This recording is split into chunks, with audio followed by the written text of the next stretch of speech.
Hello, I'm your host, Kieran Brennan. With me is always my co-host. The man that Jeanette forgot Rian. Sorry, Domi's comp just came in here and it just sent me right as I was about to talk about the intro. Oh, Jesus, that's brilliant. Someone commented points should be allocated to countries that were the bravest in World War II. Oh, Europe, Eurovision, lovely. But the man that genetics forgot Rian, I am here on a sweltering hot day in Dublin. It must be at least 19, 20 degrees, Ken. Oh, maybe I don't know if it's that hot here. It's cloudy here. Is it cloudy for you? It's a little bit cloudy, which means it's humid. I'm gonna get the guns out because it's absolutely roasting. I'm wearing a Manscaped tee. You can't see it. Are you actually? What a man! But I might get us banned on Twitch because I am extremely sexy right now, as you can tell.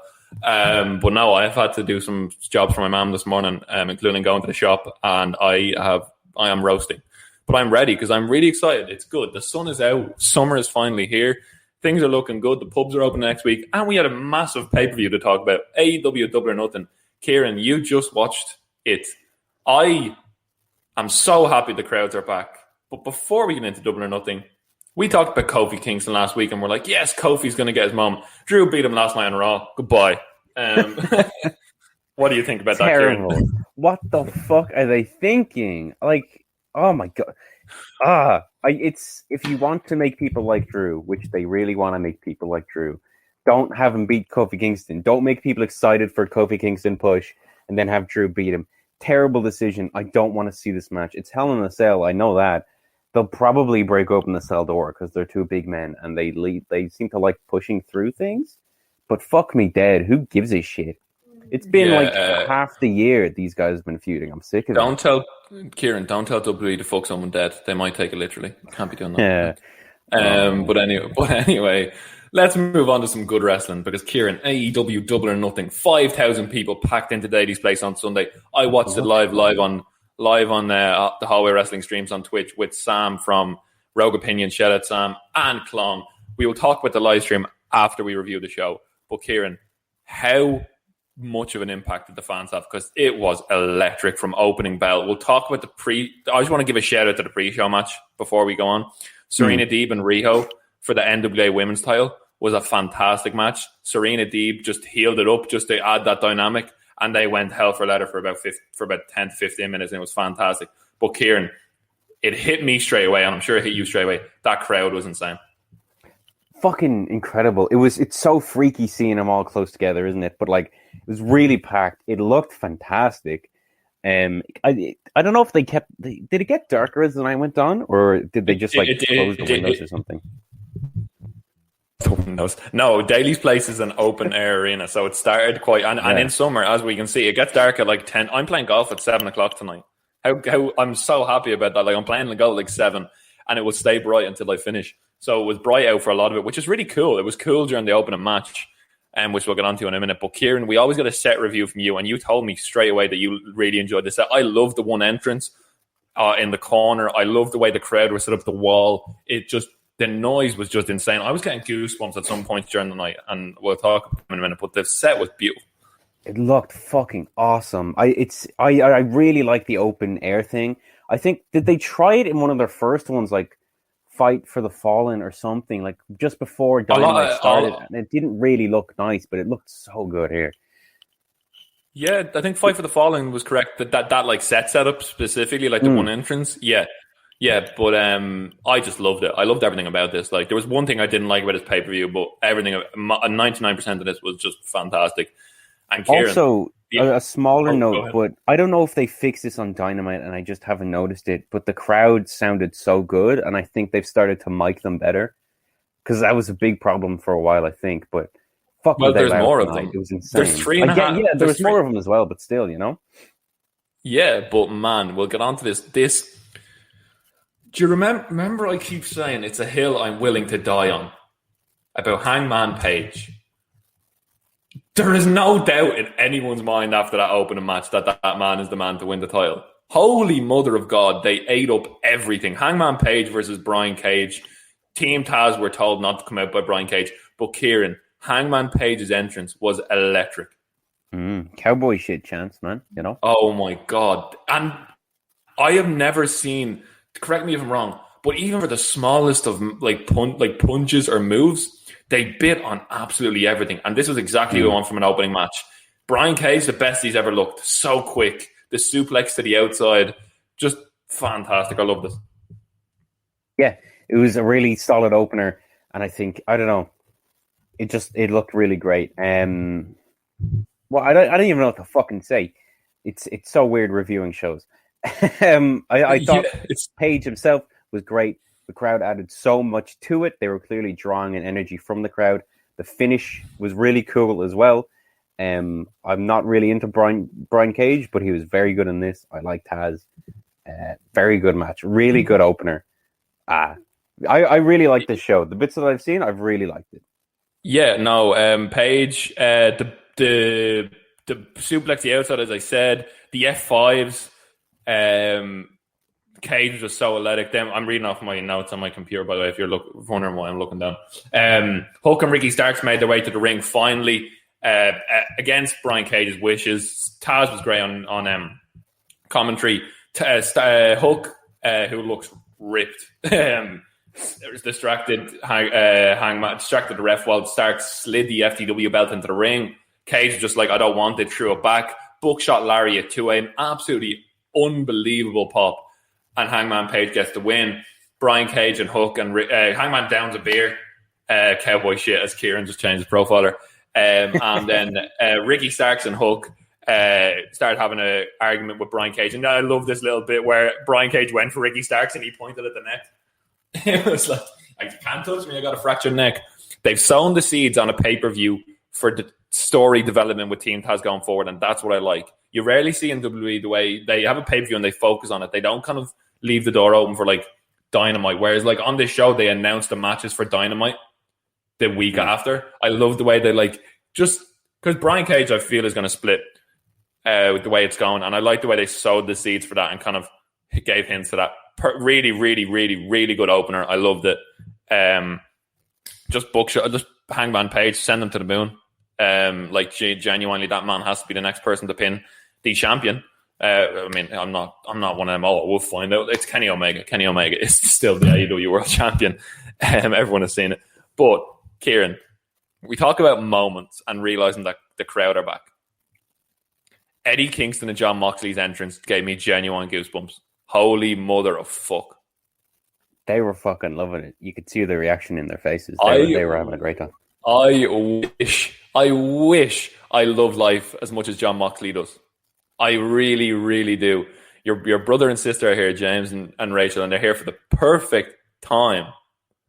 Because Jon Moxley and Eddie Kingston, his first match in front of a crowd, Kieran, I was just like, it was almost like, I don't know why, because Eddie Kingston is like this cult hero, and he kind of finally got his break and was in front of no fans. He was just so loving life, and like he was loving Moxley throwing the chairs everywhere. Wild Thing was belting into the arena. It was kind of emotional. There was a few points in this night where I was like close to tears, and I'm not afraid of saying it because it was just so cool after a year and a half to see like Hangman and Eddie, and we'll talk about Jungle Boy and Britt Baker just getting their moments. Yeah, it was really cool. I didn't think Jungle Boy was going to win this. There was a lot of suspense in that final two. I think it was a Christian Cage and Jungle Boy, yeah? Yeah, we'll get on to that. We'll get on to that in a bit, which I have a lot of thoughts about that. I was so happy about that. But Jesus, Moxley was fucking loving life. Like, genuine. I loved this. Yes, it was a lot of fun. Really, really good match. I didn't expect it to be this good, but it's kind of like, I don't know, have we had much interaction between the Bucks and Jon Moxley before this show or like this storyline? Yeah. I'm not sure. Yeah, I don't feel like there was. Yeah, because Moxley teamed with the Bucks. We'll get on to Domi's comment in a minute. Moxley teamed with the Bucks for a bit and helped them out, and then they turned on Moxley and then just started like just breaking Eddie Kingston's leg, and they started becoming dickheads. That's when they turned and joined Don Callis, and now the Bucks are just like these. You saw Nick Jackson with the tanned hair, like the dyed hair and the beard, looking like Randy Savage. And they're not the colorful anymore. They're like they wear their like shoes. Eddie and Mox had the shoes that they stole, which was just great. Yeah, this match was great. It was a perfect blend of styles. The fiery babyface comebacks when they happened were, oh my God, the crowd just loved them. But one of the fantastic. I don't know why people don't do this more. It's more a Japanese thing, and probably that's why they don't, because of respect.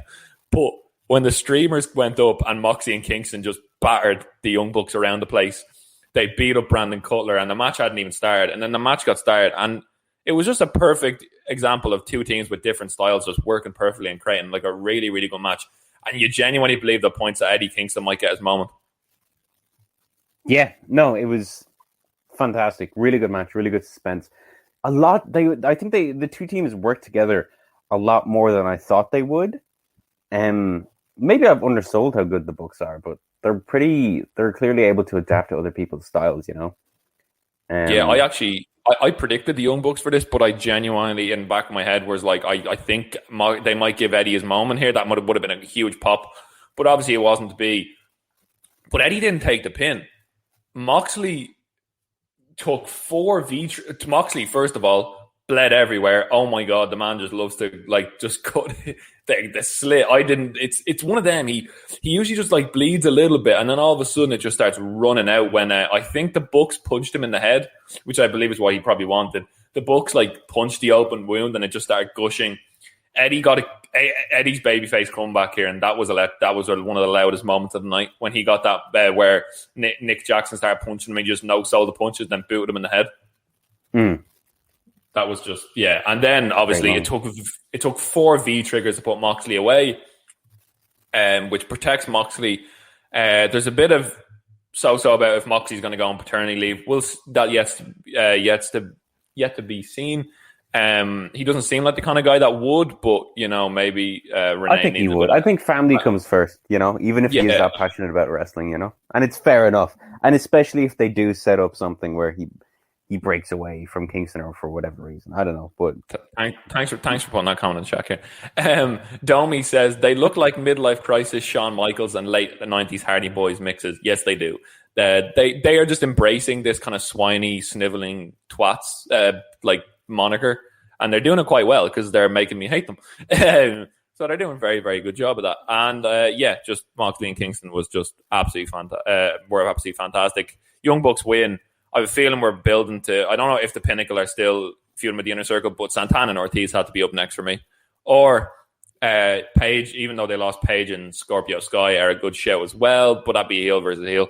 There's loads to do in that tag division. The Varsity Blondes got a huge pop in the next match, so maybe they can get a rematch at that because they are over.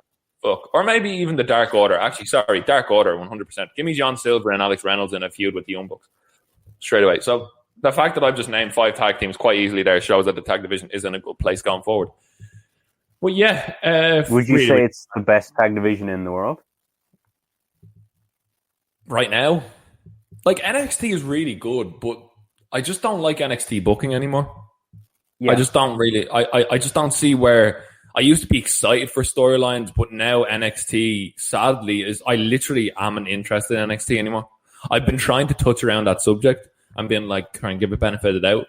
But like seeing a show like that last night, like I genuinely, I don't see how there's competition in terms of who's better right now. And as Domi says, it's under the brand of WWE Wrestling. And I don't want to, we're talking about AEW here, but yeah, it is the best division for me because NXT is sadly losing its identity. And that's fair. I wonder when we get fully crowds back for NXT, how that'll affect it, you know? I feel a big part of it was kind of that electric crowd that we did see last night, you know? Probably not to that same extent because Double or Nothing's crowd was incredible, but you know, let's hope the fan base is a big part of it. Anyway, go on. Yeah, but anyway, Casino Battle Royal. Although this wasn't as good a Battle Royal as the last one, because the last Battle Royal was one of the best ones I've ever watched, where the Final Four was just amazing and it was really well structured. This was a little bit messy. It wasn't like, but it's a Battle Royal, you know you're getting. So we had the first two come out, the clubs, and we had Matt Sydal, Christian Cage, Matt Hardy, which is just really weird. It was kind of Powerhouse Hobbs and I believe Dustin Rhodes. And Max Caster's rap was decent. He got the crowd. He had the crowd with him anyway. The thing about you lost your edge with Christian, and Christian looked in the camera and said, "Who's that?" Was quite funny. So yeah, Caster kind of got the crowd up and then eliminated Sydal with a low blow. What were the moments? What did you... we'll get on to the surprise in a minute, but Kieran, I loved Penta dressed as, I believe, the Joker. I believe that was... I think so. What did you think of any moments in the Battle Royal apart from the surprise and the ending? Did you like anything? Was there any bits that you enjoyed from it? Was there any bits that stand out? It was a bit of a messy Battle Royal, to be fair. Yeah, it was. But I guess that's kind of the nature of this whole thing. I liked when Big Show came out, and I was like, oh my gosh, Big Show was in AEW, and then remembering that was announced months ago. I liked when, what's his name, Komoroto? Nick Comoroto, from the factory, like the heel faction. That was good. I'll give you one. The pop one after the other. Varsity Blonde's got a huge pop, and Cole Cabana, the Dark Order, and 10 attacking Matt Hardy. Huge pops for those. Another ground up project. Dark Order getting the pops was quite cool. And Varsity Blondes, who were, for my money, one of the most improved. At the end of the year, I'm right now, they're in my top 3 of most improved wrestlers. Really, really enjoying them. Yes, Domi, I agree. Powerhouse Hobbs is a stupid name. And he needs to do something other than smirk. And he's a good wrestler, but like, what is there to him other than he's in Team Taz? But yeah, so before the Joker was revealed, we had Jungle Boy, Christian, Matt Hardy, and both members of Private Party in their slacks. And the Joker, Kieran, was Leo Rush. What did you think of that? Joker, I think. I was really surprised at that. He's been in New Japan the last while, has he? He has. He's been working in New Japan. Yeah. And by the way, we'll just talk about it now. Mark Henry is now the coach and analyst on Rampage, AEW's new show. And Leo Rush tweeted out to say, yes, for those who are asking, me and Mark Henry squashed our beef and had a chat last night, which is nice to see. That's really great to hear. Is Rampage, is that going to be like a SmackDown type thing or what? We're yet to be revealed, but it might be like a developmental thing. I'm not sure yet. I love Dark Elevation, by the way. I'm really enjoying Elevation. They have some really good matches on there. And I trust them to put on a product that's enjoyable. It's Friday nights, I believe. There's a lot of change going on in AEW at the moment with moving to TBS, and they're having a few Friday night dynamites. But yeah, Leo Rush was like, for the bit that he was in there, and fair play to him, because he didn't like, when a Joker, he did his moves, but he wasn't in there for long. He's quick. And some, like, just the 2 or 3 minutes or 5 minutes that I saw of him makes me want to see some matches from him, like him against Pentagon, him against Phoenix. Holy mother of fuck, that would be amazing. He's had a crazy career. He was in WWE, left it, came back, left again, New Japan, now AEW. He's had a really interesting run, hasn't he? He has indeed. He's interesting, and he's got charisma. Like, I think he could do really, really well, like in that kind of mold. And there's some big man, little man matches he could have that would be great. Like him trying to take down Cage or something. There's endless possibilities. We'll talk about him hopefully when he maybe has another match on Dynamite soon. But we get down to the final 4 and eliminate Private Party get eliminated. Private Party and Matt Hardy eliminate Rush. Cage and Jungle Boy teamed up to eliminate Private Party. Hardy was desperate for Cage. He was like, Christian, we go way back, even though we insulted him 15 minutes earlier. We go way back. Let's take him out. They were about to corner Jungle Boy, and Matt Hardy gets shown out, and we have Christian versus Jungle Boy. And can I just say, they are great at this final elimination sequence. That avoiding the elimination from Jungle Boy, where he swung around the ring post. Oh my God, I popped so hard for that. It was so good. He's so athletic. Like one slip there, which is, it's very humid in Florida. To do that is impressive. And they had just he tried to do kill switch on the apron, but finally, your winner of the Battle Royal in a shock win, because I predicted Christian Cage, is Jungle Boy. And hearing Tarzan, another moment here where I was close to crying or I had goosebumps. Hearing Tarzan Boy belting out in the arena, everyone singing it, including before the elimination, and having Marco Stunt run out and Luchasaurus run out and celebrate with him. Man, that was so cool. It was a great moment and a really good final too. I didn't know who was going to win. Or maybe it was everyone was picking Jungle Boy to win, but I kind of thought Cage would. And he came back in afterwards, didn't he? And like shook his hand or something. Man, everyone was predicting Cage would win, and to have Cage come back in and say, "You go beat Omega. You are the man. You have come all the way." A year ago, Jungle Boy was just a starter project for AEW. They've built him up to being a big deal, and Christian Cage giving him that kiss on the head and saying, "You go beat Omega" was insane. And to have the Tarzan boys a tune, having Christian put him over, that's exactly what Christian should be in here for. Those are the moments why. As much as I do harp on a bit about AEW, picking up, known WWE guys and kind of using them, they've done a good job at building up a couple of, I suppose, homegrown talents. I don't know how much Jungle Boy did before AEW, but like I certainly had never heard of him. Yeah, in terms of they've kind of built in themselves and kind of he does feel like a bigger name now. I'm looking forward to that match against Omega eventually. Yeah, before AEW started, we had Britt Baker, Jungle Boy, Sammy Guevara, all indie wrestlers that have had sporadic appearances on WWE. We had who else am I talking about? The Dark Order never really did TV. Darby Allin. See the people on this pay-per-view tonight and where they were before the AEW. That's storytelling and growth, and that's investing in people and putting characters on them. And that's what I was so happy about. And that's what makes this pay-per-view one of the best I've seen in a long time. But yeah, Jungle Boy wins the Casino Battle Royal and will face Kenny Omega for the belt in 2 weeks, which is going to be a fantastic match. You can just tell the dynamics. The story tells itself, doesn't it? The plucky baby face trying to suck the odd. It writes itself. And now I'm going to get Domi's comment up here. What a great match. This was just so much wrong with this. There was so much wrong with this. Did you watch this? I had a brief look at it. You kept telling me not to, so I didn't really stick around. Right. Cody versus a Go-Go, right? Few problems. A Go-Go is a pretty, apart from, he's got those punches, which never got used. Well, got used once, but didn't have He's relatively new in the wrestling business. Why is he going 20 plus minutes? Why? Because Cody is turning into Triple H. The ego is getting to his head, and the man leads 20-minute matches on pay-per-views. The crowd died during the... You subscribe to the theory that it's all part of his plan and that this is what he's trying to do. Is that something you believe in, or do you think he is just a bit of a loony? I mean, man, when you make that much money, no matter what, you have to get him... You have to factor in that, he's the boss and the final thing goes by him. He could put someone over as Domi loves this. Cody booking himself like Ripple H and signing his mates like Hogan. I love that name, Ripple H. But man, a Go-Go should have got more moves in. He should have been protected more.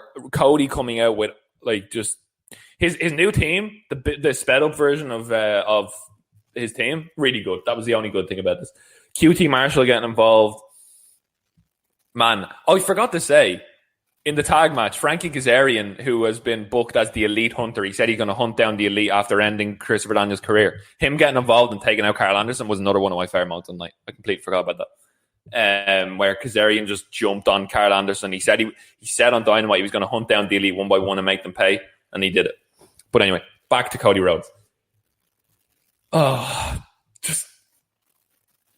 no, man. It didn't sit well with me. I just don't like the fact that a Go-Go should have at least got something to he didn't come out with this looking strong at all. No. He lost the baby. He didn't get one thing that hurt Cody Rhodes. Maybe the punches were he got one gut punch that was kind of sold half-heartedly.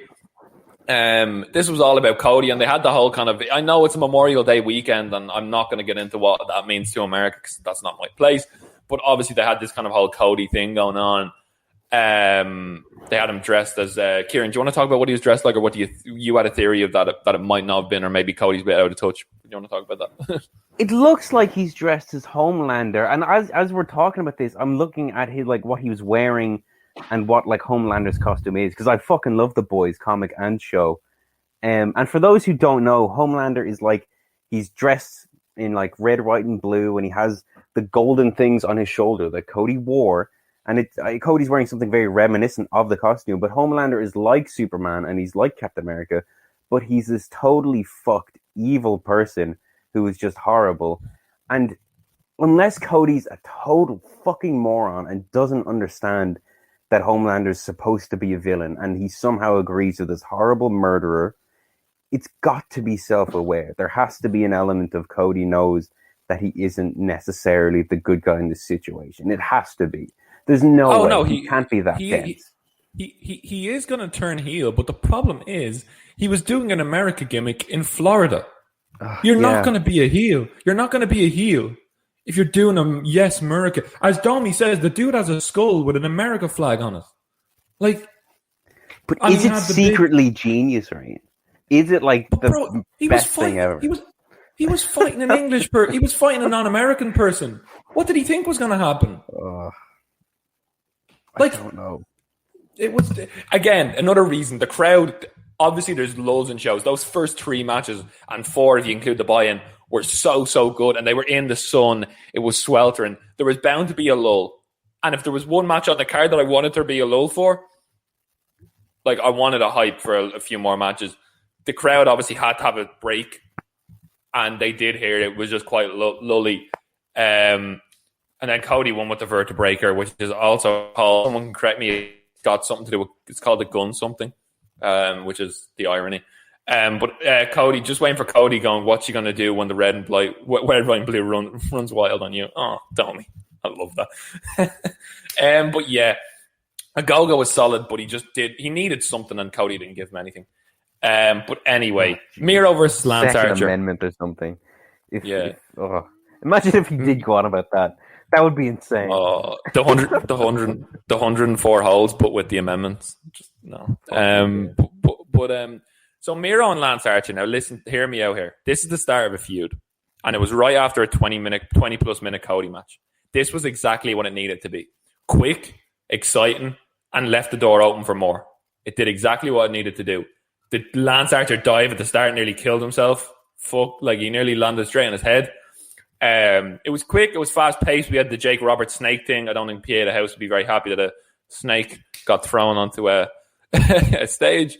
But Lance Archer was really, really good.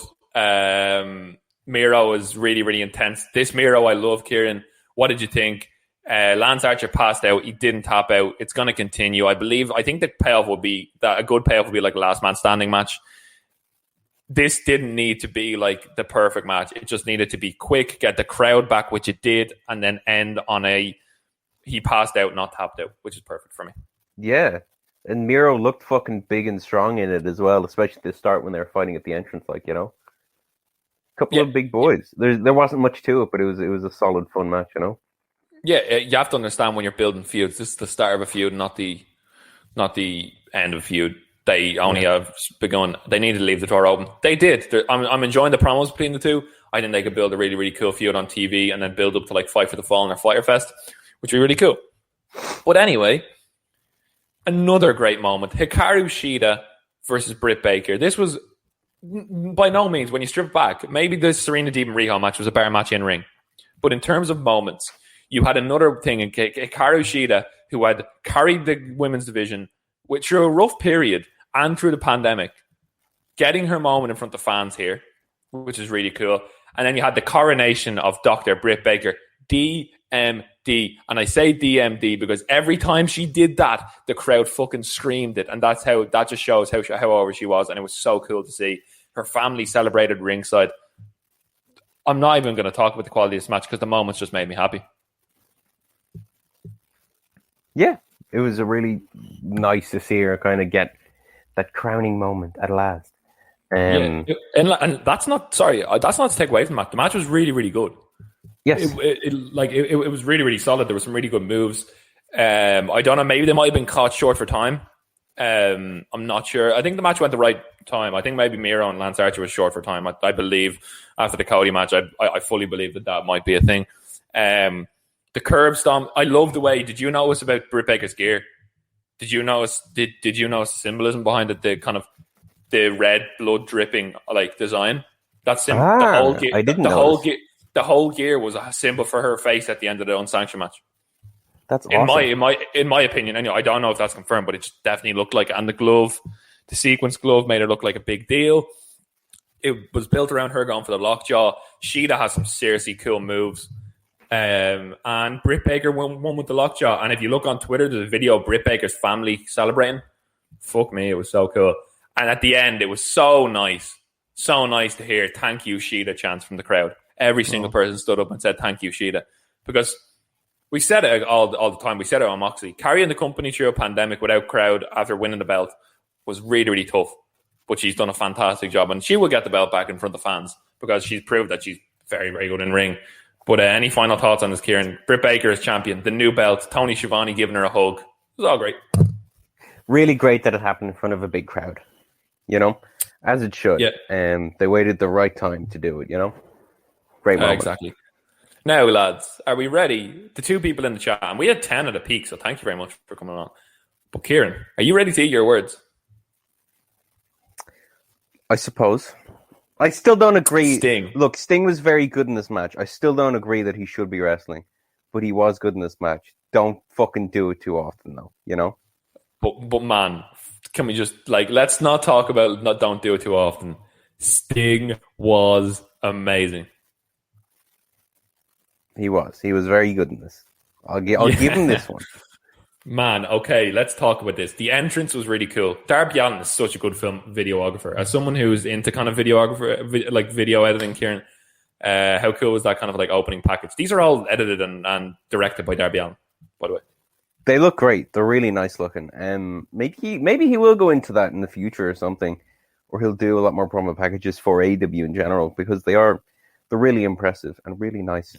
And I wonder if he allows Sting or whatever to have a bit of input into it, Yeah, well, he directed the street fight and all that as well. So Sting would have known about it from back in the day. But now, so the teams brawled, but then Sky hit a suplex on Sting and started gloating on the poker chips. Sting pops straight back up and the crowd goes insane, and he just stares at Sky from behind him, pushes him off on Ethan Page and does a crossbody. What was your reaction? Did you shit yourself when this happened, Kieran? Because I did. I don't know if I shit myself, but yes, it was very surprising and just not literally, but oh, you literally shit yourself. Yeah, I literally. Yeah, it was late at night. It was 4 a.m. I had a few beers with me.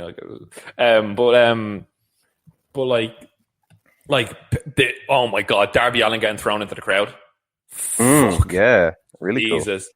Because this was, I don't know if you know the story, but there's a metal plate in Darby's elbow. Ethan Page did that to him on an indie show, and there's a scar on his head, and that happened in a match with Ethan Page as well. They had a big feud all over the indies.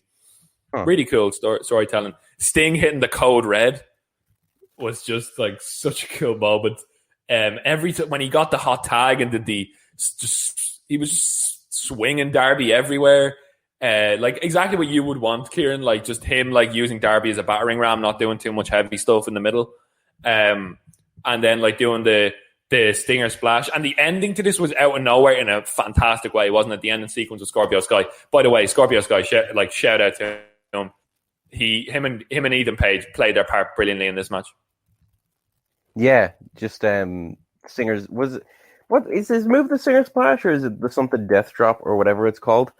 It's the Stinger Splash and then the Scorpion Death Drop and then the Scorpion Deathlock, which was all got huge pops.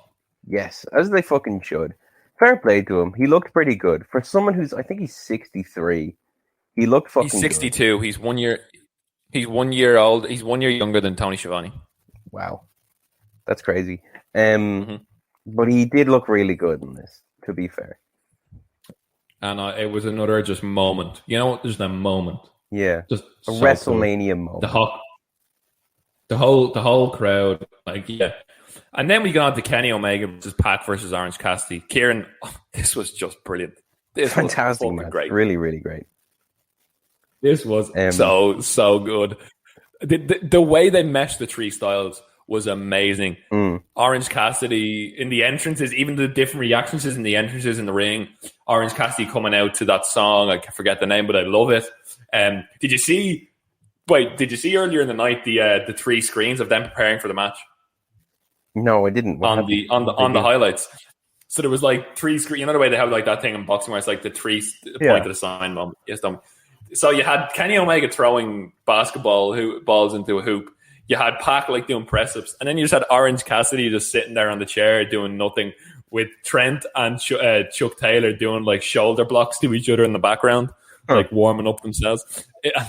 Chris Stanley in the back. It was just great. I love them. But yeah, Kieran, so much to talk about in this match.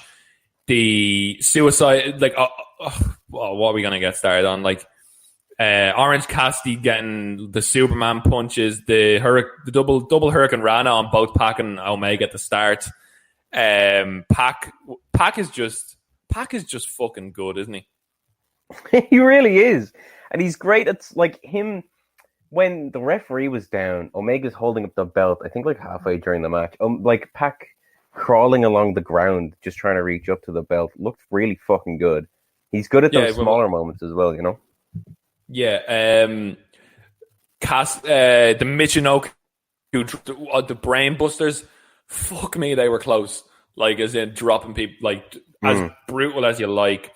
Pac having Cassidy in the Brutalizer, you know, the move to put Omega away before, and like Omega just trying to like you know the way it's a triple threat match, there's no DQs. Omega just trying to break it up, like just trying over and over again to break it up, but realizing that Pac's not going to let go and there's no DQ, so he ends up just pushing Bryce Remsburg, the ref, in the face, and like knocking him out, and then Cassidy hits the beach break, and Aubrey Edwards runs in and does the 2.5, the near count for Orange Cassidy. That moment was amazing. Shout out Matthew O'Reilly's in the chat, however. But no, Matt O'Reilly. But Kieran, that was probably my like fair moment of that match, where you had like the brutalizer into the near fall for Cassidy was just great. Yes, agreed. And then there was so much; it was just so good. We had then Don Callis just take out Bryce Remsburg. Like, I think it was him who took out. Well, I think Omega. What did Omega do to break up that brutalizer? No, it couldn't. Did he? There was so much going on, man. Elbow cuff. But the referee got taken out by Don Callis. What do you mean elbow cuff? It says elbow cuff in the Twitch chat. I think it's spelling out the elbow cuff. I love that. Fuck me dead. But anyway, don't stop saying that's the thing. But yeah, so Don Callis get interrupting and Orange Cassidy just ignoring him was really, really good. Just like he was angry, but he just went to the top rope. And then the finish of this match, what do you think of the finish? I loved it. I loved it out of nowhere, like the near fall for Orange Cassidy into the roll up for Omega, and him like Kenny Omega got out by the skin of his teeth. Yeah, just kicking fucking Pac's head in or whatever. Really? Yeah, no. He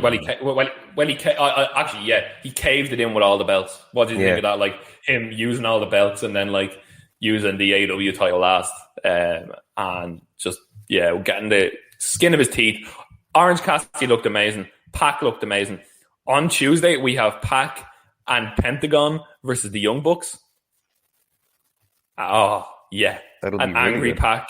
Angry Pac against the Elite again. I can't wait. Phoenix is out injured apparently. Hopefully he gets well soon. I would argue this should have main evented. I don't know. I would have liked Pac and like Cassidy to get another main event, you know?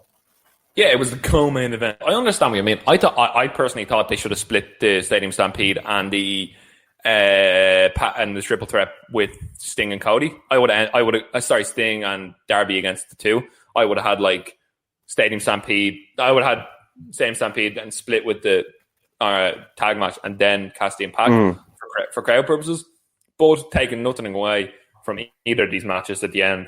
This match was great. Kenny is still champ. Orange Cassidy looks great. But Kieran, it's time to go on to the Stadium Stampede. Just, you know, I think when you have a crowd back, why would you end on a match that doesn't really involve the crowd too much, you know?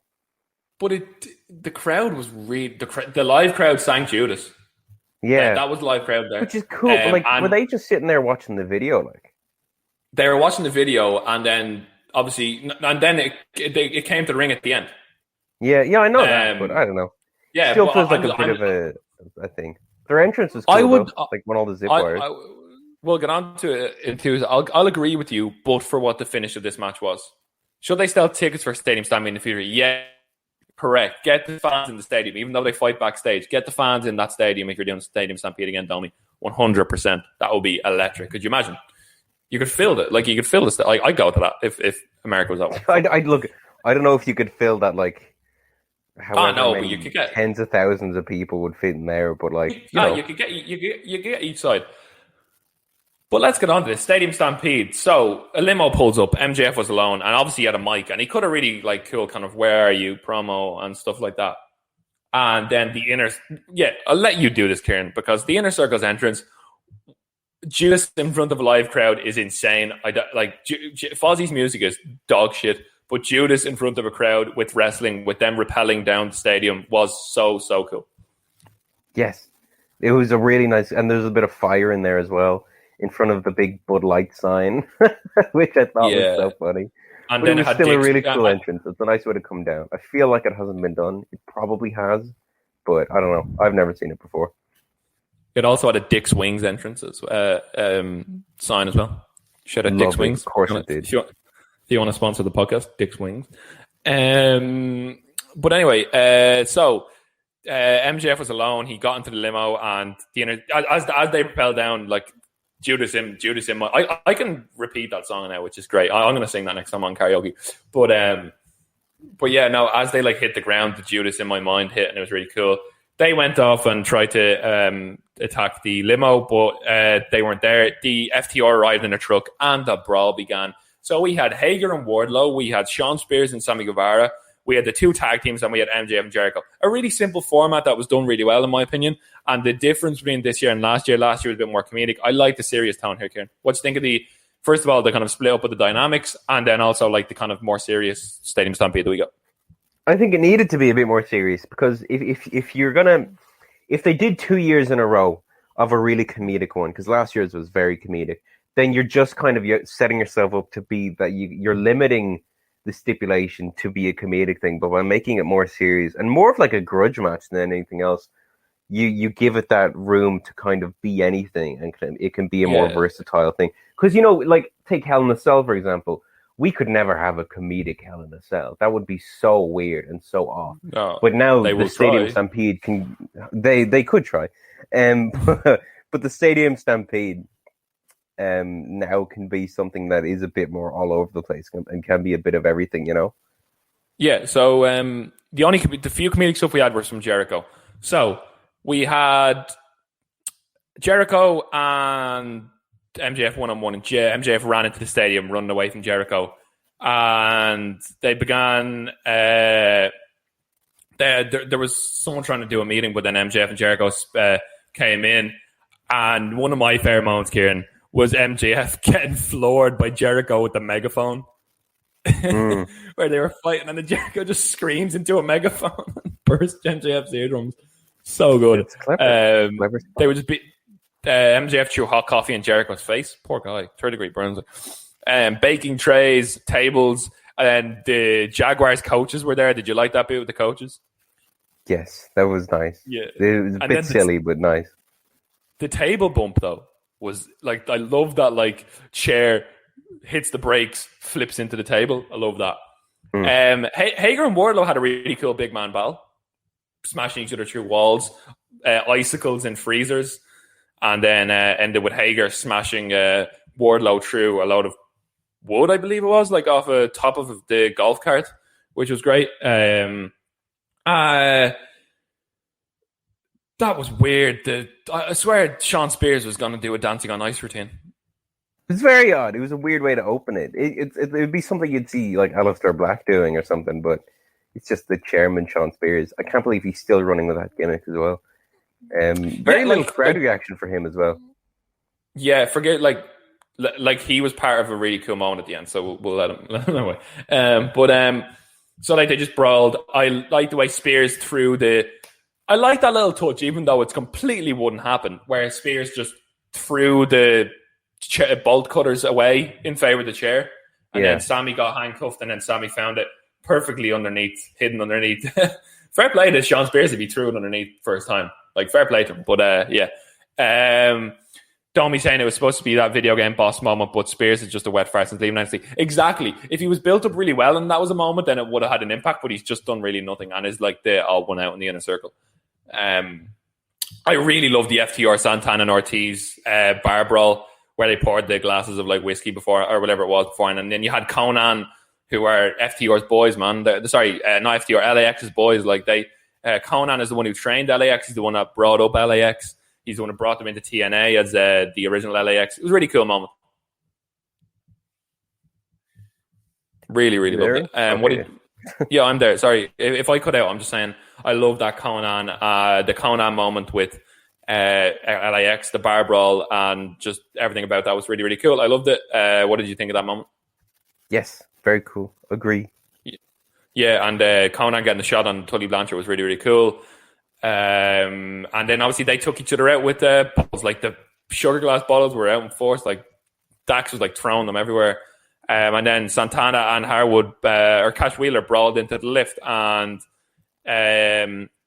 Ortiz and Dax Harwood were brawling around the stadium. So that took them out. So then we had, I believe MJF nearly pinned Jericho in the boardroom after a pile driver. And then Jericho and MJF into Daly's place. That was absolutely wild. The powerbomb, MJF being crocked with his dick hitting the metal pole. The crowd was popped huge when they came into the stadium. And then the powerbomb that Jericho hit to Hager and then celebrate with the crowd after was a really cool moment. I thought MJF took that powerbomb really, really, really well. It looked really, really rough. And then Jericho got a huge pop. I like that moment before we talk about the ending, Kieran. Yeah. Yeah, agreed. Was good. But I love this. It's a full circle moment again. Someone who was built up by AEW and is going to be the future of the company. Sammy Guevara getting that moment at the end. I loved every single second of that. Yeah, they definitely put a lot of spotlight on him in this, which is cool. Yeah, because he is a star. He ran down Spears with a golf cart, which is really cool symbolism. Because Sammy was the one who got rammed down by the golf cart last year. He's grown a lot. He's developed. And now he's the one hitting someone with the golf cart. A little bit of symbolism. We love it. Spears hit some chair shots to Guevara, which were pretty brutal, which is all he can do. But Guevara managed to kick out. And then Guevara stomping Spears into a chair. I didn't like the "no, Sammy, you little bitch." I don't know why, but like in terms of like a really brutal fight, that just made it sound really comic booky, if you get me, Kieran. Yeah, no, I get what you mean. I didn't like that. Like, you didn't really need to do it. Like, his arms were pinned behind his back. I get that. Like, he's fucked. Like, he's still awake, but he's like, he knows what his fate is. But like, just say no. Don't say no, Sammy. You little small thing. Sammy stomps him into the chair, which is Spears. And then the 630 was insane, Kieran. The pop for it and the execution of the 630, which is it's just an insane move in itself. Yeah. Like, I don't know why you would do that to yourself. It looked really good. And he wins. And the crowd singing Judas at the end as the Inner Circle, battered and bruised, get into the ring. And the pay-per-view ends with the Inner Circle there with the Judas in my mind. And then it cuts and it's over. I love that. Love the ending. Love the fact that Sammy got over. Really, really good match. I think match of the night was a triple threat, but this was not far behind. Brilliant. Yes, really solid. So, yeah, probably the right winner as well. You don't want to see the Inner Circle break up just yet, you know? No, they've got a bit of legs, and this feud's got a bit of legs. So, before we go, I don't know what else to say. I'll give that a 9 out of 10. I'm only going to take 1 point off for Cody Rhodes. I really, really enjoyed it, and that crowd was just so... It was so many cool moments. And I think, as I've said before, it was just the running narrative throughout the night of people who either weren't in front of the crowds or were built up from AEW from the beginning, showing how much they've grown in the last year. Even though the fans weren't there, the pandemic gave AEW a chance to push some stars they might not have got to do with crowds. Because it's very tough to do that kind of like push people without getting that kind of... They benefit from that kind of online reaction and kind of the minimal crowd reaction they had, and they've set themselves up brilliantly for the rest of the year. I loved it. Any final thoughts here? Great to have crowd backs. Probably the biggest plus of the entire fucking show was that nice big crowd. Hopefully, you can keep growing. It's very happy to see them back. They're going back. They're going back touring very, very soon, so that should be coming back soon. But yeah, I think we're neat 55 minutes. It's just a shorter one this week because it's really, really warm. It's so hard to do an hour, and nothing happened on Raw. Literally nothing. Nikki Cross, it seems to be getting a title shot against Charlotte Flair. Against Rhea Ripley. Yay. And and Tamina and Natalya are still tag champs, and Cesaro and Rollins are still feuding with each other. And I don't know, but I've kind of gone off main roster at the moment. I just don't. They're just not doing it for me. And when you see a show like that, it's very hard to go back to WWE and actually enjoy it, if you get me, Kieran. When you see a crowd like that and a product like that, it's tough. But long live AEW.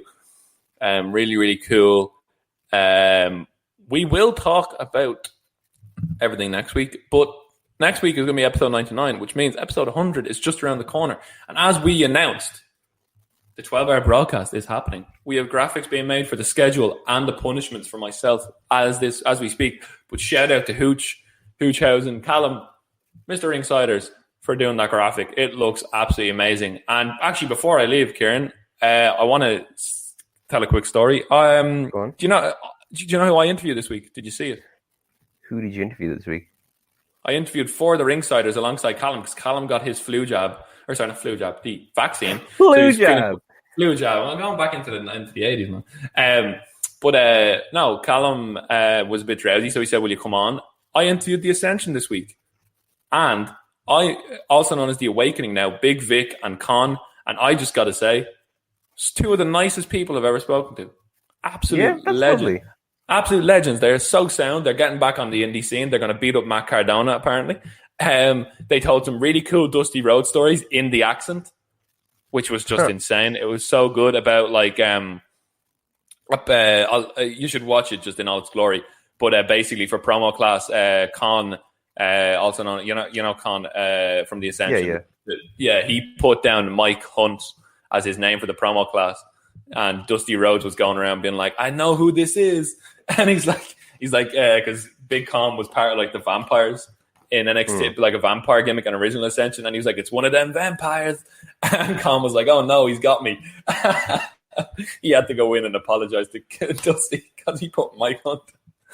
We had a really good chat about everything, about Cody Rhodes in particular, because they were in the Cosmic Wasteland, about fighting Itami and Finn Balor, fighting the legends. It was an amazing chat, so go check that out, please, on the Ringsiders YouTube channel. They're smashing interviews at the moment. But yeah, 12-hour charity broadcast in aid of Jigsaw. We are trying to raise €750. The link is in all of my bios. It's very hard to put links. If you look at our Twitter, you'll find all the links. If you look at my Instagram, you'll find all the links. Hallway Grass Pod on Twitter. Rian Nocturne_172 on, I believe, on Instagram, if you want to find the bio there. Hallway, everywhere. And then Rogue Opinions, you'll find it there. There's a lot of people retweeting it, so you will find it. Please donate. If you can only donate a certain amount, maybe save it for the broadcast to punish me. But 10 a.m. to 10 p.m. on the 12th of June, we got 12 shows lined up. Kieran will be involved on the first show where we're going to be reviewing 2 movies, and we just have so much stuff. I'll release the schedule soon. It's a lot of work, man. I really hope it goes up without a hitch, but I'm really excited. I really just want to raise a lot of money for Jigsaw. You'll find all the video and the reason why we're doing it on my Instagram and my on Twitter again. So just check it out. And as I said, donate, do whatever you can, and tune in. Like, there's so many, like, even as Kieran, I've told Kieran some of the shows, it's not like just wrestling or just ending. There's a bit for everybody. So if you like a particular thing, there'll be something there for everyone. It's not just wrestling. There's a bit of a variety there. We've got debate shows. We've got eating challenges. We've got like just everything. And we've got some really cool punishments. So, and if we reach our €750 goal, I will be getting blonde frosted tips in my hair. So please do donate. That's actually not really a punishment. Reen just wants to do that anyway. So I don't. Trust me, I will not look good with blonde hair. I'm not shaving my head again, but we're going with blonde frosted tips. My friend Jack, who's going to be running the social media for today, he was in here earlier from Dexy's. He's going to dye my hair. So check all that out. All the links, everything. Thank you for. Have you ever gone bald, Reen? Oh yeah. Well, yeah. I was confused. I know you did like shaved head once. I couldn't pretty remember. Close. Bald, but... Well, not really bald, but I got pretty close. I'm not gonna go full bald, man. I have a square head and I'm ugly. You should do that after the stream. Come on the stream. No, I like the length of my hair right now. It's at a good place. But anyway, we had a peak of 10 viewers in here. We're gonna start streaming to YouTube and Twitch more often because it was really, really fun. We got some YouTube interaction. Thanks, Domi, for all the chats, and thanks for everyone for coming in. Kieran, I believe we're just over the hour mark, which is a nice time for a little podcast, and it was a really positive one. Maybe we should just do Double or Nothing reviews, or AEW reviews every No, week. let's just do Double or Nothing reviews every week. Yeah, just everything. But anyway, Kieran, sorry, elbow cough. That's why I have on my screen. Look, I might come up as the emojis now. It does. It's the dab one, man. It's the dabbing emoji. Yeah, but it comes up as like the kind of the instructions. Lovely. But anyway, Kieran, any recommendations actually before we leave? Yes. Any recommendations before we leave? I haven't really watched many movies this week. I read the book we were talking about earlier. Everyone should have a look at that book. If you're a white person like me, have a look at the book, What White People Can Do Next. It's like a little essay about what we can do next. And I'm finding it very informative. Also, the poem that was read at Joe Biden's inauguration, The Hill We Climb, by Amanda Gorman, is really nice, really beautiful. Watch it for free on YouTube. I got it as a book form, just because I'm an idiot and I have no concept of how I should value money. No, you know what you did. You got your first paycheck. That's what happened. Exactly. This book can go in two directions. Don't. Oh God. Yeah. Hopefully the right one. Not the right one, the left one. I mean. Yeah, but anyway, as far as my recommendation, I think we harp on about him a lot. But Logan Paul, if you want to, he's fighting Floyd Mayweather this Sunday. Don't buy the pay-per-view; it's €90. But it's 90. No way, really. Yeah, he bought. Floyd Mayweather is a dick, but Logan Paul, he did a podcast with the True Geordie. He was a fantastic interviewer. If you want to take a look at the kind of Logan Paul that everyone should see, and not the one that people perceive on the internet, go watch that chat, because I've watched half it already this morning, and it's just a really cool insight of him going like, people are like, oh, why you find Floyd Mayweather? You're like, you're shit. He's like, it's a win-win situation for me. If I land a punch, I can play that video over and over again, and I win. Like, why are people like, I'm going in there against the best boxer of all time, and he's getting old, and he goes, what? And he keeps saying this thing like, what if for the last year I didn't like how I performed the KSI fight, and I trained for a year, and I trained nonstop, and I worked my ass off, and I actually put in the work? What if I actually like? It's not like people are so quick to go like, oh, why are you doing this? Exactly, this podcast is a good example. Why are you doing a podcast? Like, it's not going to get anywhere. Why are you doing something? Why not? Like, what's the risk behind? There's no risk, literally no risk behind Logan Paul doing this. Like, literally none. And it's like a really cool insight. Watch him fucking die. No, it's Floyd. It's Floyd Mayweather, and he's like 3 foot shorter than him. Unless he got caught with like a cock punch that killed him, there's no way Floyd's. Honestly, I might put money on Logan Paul to win. I don't even know why, but put like a $5 on. Fuck it. Who cares? But it's Kieran gets his first paycheck. $5. Who cares? You know what? Yeah, I'll throw a $5 at it. I can bet now, Rian. Oh my gosh, I'm gonna lose all my money. Do not. Trust me, do not.